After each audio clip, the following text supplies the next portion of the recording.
Bismillahirrahmanirrahim. Assalamualaikum warahmatullahi wabarakatuh. Innal hamdalillah nahmaduhu wa nasta'inuhu wa nastaghfiruh wa na'udzu billahi min shururi anfusina wa min sayyiati a'malina. May yahdihillahu fala mudilla lahu wa may yudlilhu fala hadiya lahu.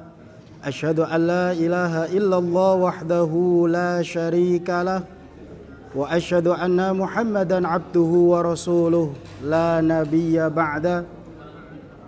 Qala Allah ta'ala fil Qur'anil Karim, a'udzu billahi minasy syaithanir rajim. Bismillahirrahmanirrahim.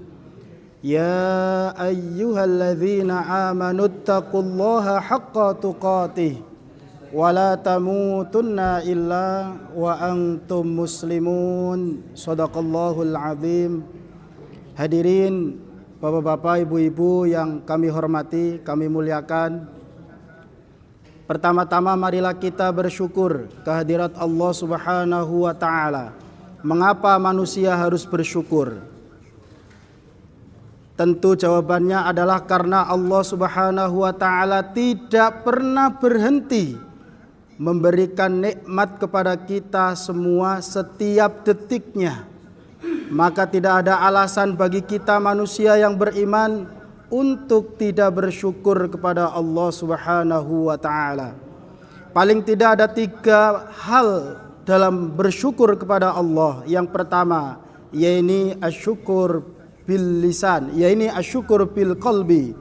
Bersyukur harus diawali dengan hati, harus diawali dengan keimanan. Bagaimana caranya? Kita harus meyakini apa yang kita punya hari ini, jabatan kita, kesehatan kita, bahkan istri dan anak-anak kita, semuanya itu adalah titipan dari Allah Subhanahu wa taala, yang kapan saja Allah menginginkan nikmat itu diambil, maka kita tidak boleh protes sedikit pun. Harus kita syukuri apa yang kita punya hari ini. Setelah kita bersyukur dengan hati, dengan iman kita, maka yang kedua adalah bersyukur bil lisani, bersyukur dengan lisan kita. Apa yang harus kita lakukan? Setiap kali kita mendapatkan nikmat dari Allah, baik itu kecil maupun besar, lisan kita senantiasa mengucapkan kalimat Alhamdulillahi Rabbil Alamin. Jangan sampai kita hanya bersyukur bahagia ketika nikmatnya besar. Mungkin mendapatkan keberuntungan dalam mencari rizki Allah, kemudian itu menurut kita banyak jumlahnya, kemudian kita saking senangnya Alhamdulillahi Rabbil Alamin.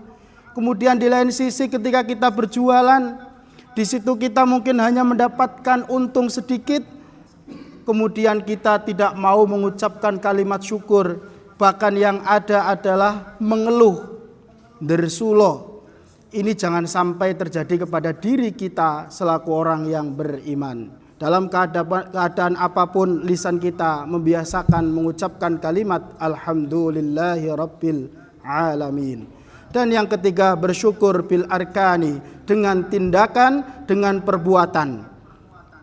Nikmat yang kita dapatkan berupa kesehatan, alhamdulillah senantiasa kita gunakan untuk bertakwa kepada Allah, menjalankan segala perintah-perintahnya, dan berusaha semaksimal kita, jiwa dan raga kita, untuk menjauhi segala larangan-larangannya. Hadirin bapak-bapak, ibu-ibu rahimakumullah, pada kesempatan yang berbahagia ini saya akan menyampaikan kultum singkat dengan tema demi masa. Berbicara dengan demi masa, demi waktu. Banyak di antara kita umat Islam dan juga mungkin dia beriman, tetapi lupa, dia lalai dengan waktu. Hari ini kita sudah berumur berapa tahun? Dari balik sampai sekarang, untuk apa waktu kita? Apakah lebih banyak maksiatnya? Apakah justru lebih banyak amal solehnya?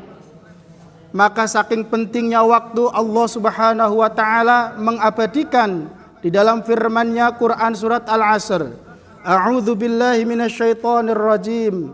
wal 'asri innal insana lafi khusrin illalladzina amanu wa 'amilus solihati wa tawasau bil haqq wa tawasau bis sabr.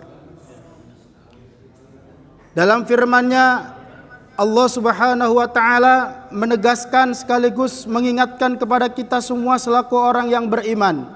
Wal 'asri, demi masa, innal insana lafi khusrin, sesungguhnya manusia itu dalam keadaan kerugian, rugi. Kalau kita berbicara rugi pasti seluruhnya negatif, rugi, bangkrut, nopo malih Pak, gagal, terus intinya yang negatif-negatif. Itu kalimat rugi ya mesti negatif. Lawan dari rugi kan sukses, berhasil, dan lain-lain. Allah mengingatkan kita jangan sampai kita rugi. Di samping menegaskan tentang kerugian, Allah juga memberikan solusi. Di dalam firman-Nya Allah meneruskan, illalladzina amanu, supaya kita tidak rugi. Bapak Ibu, paling tidak ada 4 kunci, 4 hal yang harus kita kerjakan. Kalau belum, kita berusaha dari sekarang, jangan menunggu nanti.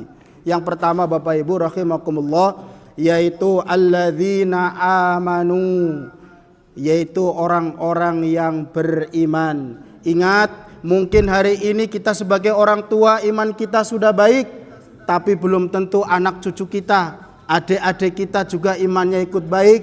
Karena iman itu bukan diturunkan dengan gen keturunan, tidak. Iman itu bukan karena orang tuanya iman kemudian jaminan anaknya juga iman.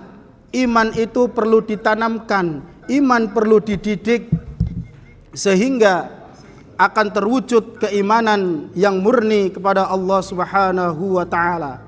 Kemudian yang kedua, yaitu kunci supaya tidak rugi adalah wa amilus solihati, yaitu beramal soleh.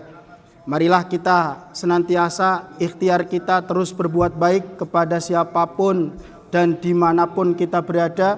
Walaupun mungkin orang lain belum berperilaku baik kepada kita, tapi jangan khawatir. Allah telah berjanji, faman ya'mal mithqala dzarratin khairan yara, yang menanam kebaikan walaupun sebesar biji dzarah, maka Allah juga akan membalas kebaikan dengannya.